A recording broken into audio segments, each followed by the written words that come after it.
When I was thinking of LGBT Pride Month, I think of this quote from Zora Neale Hurston. And she said, I am not tragically colored. I am not tragically colored. And that's the way that I live my life. I am not tragically black. I am not tragically gay. I have joy. I have love in my life. I'm a happy person.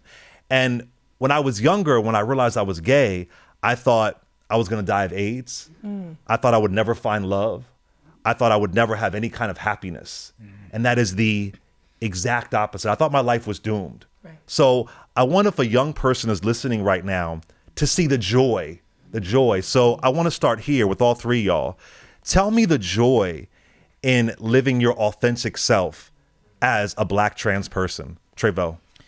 Yeah, well, so again, thanks for having me. I'm Tre'vell. I use they, them pronouns. I'm fabulous. I think the joy for me comes from community, right? Being among other Black trans folks, other non-binary folks, and having that like shorthand and that understanding and that shared experience, and how we take that and we turn it into laughter, we turn it into community care, we turn it into whatever it is that we need in spite of whatever we're dealing with as a broader community. I think that's the thing that like keeps me going in spite of everything that we're dealing with, is just being able to like, you know, log on Instagram and see Hope doing what she's doing, knowing that Tiq has been like paving the way for years at this point in this conversation, and like being able to be part of that and like support each other. Yeah. Hope. It's the youth, it's the babies for me. I think that we spend a lot of time trying to change the course of history that's already been written, right?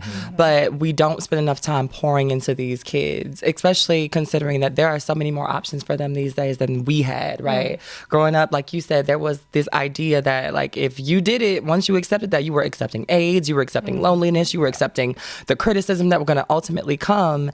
And for a lot of us, for a little bit, that was the truth, right? Like that was like where we lived and where we kind of sort of were comfortable with, because we knew that there was drama and trauma. These kids, they don't be knowing that stuff.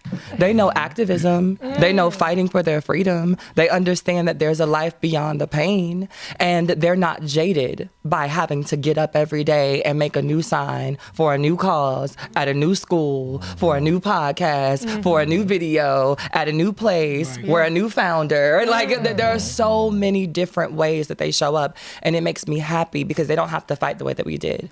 There isn't this idea of a lack of visibility. There isn't this idea of a lack of access for them. They create every fucking thing they want. Them kids say, we want to be seen at the White House, and they show up. Them kids say, we want to be seen in university campuses, and they show up. And they're not waiting in some of the ways that we felt that we had to. And they're showing us that when you want something done right the first time, don't wait on a white person to give you permission to do it. That's right. I know that's right. Yeah, well for said. For sure.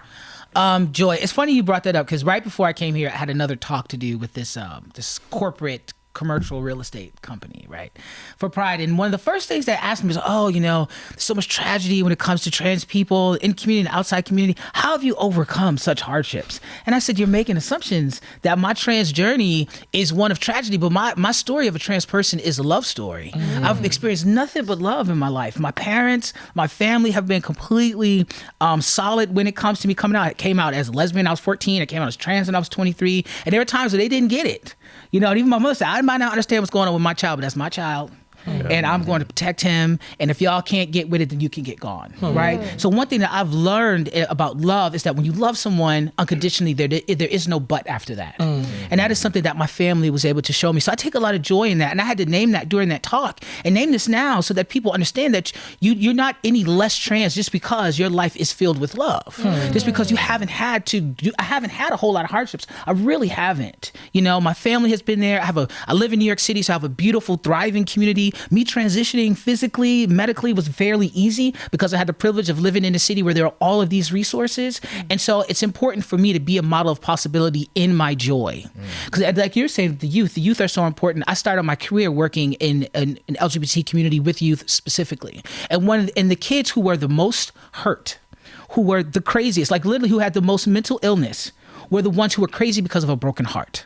The kids who I lost because they lacked love, right? And so like that love is so important. And it was important. So it's important for them to see me as a model of possibility, as a grown trans man who is successful, who is loved. You know, I've been a husband and an ex-husband. I'm a father, you know. That's love. That's living and loving. You know what I'm saying? Yeah. I have a beautiful child. I have a great life. I'm filled with community and people who love me. And so for me, it's important to be a part of those models of possibility so people can see me and say that I'm possible. That I see Tiq or I see Hope or I see Tre'vell and I know that I can be possible in the world. And that's the thing that gives me joy and like keeps me pushing every single day.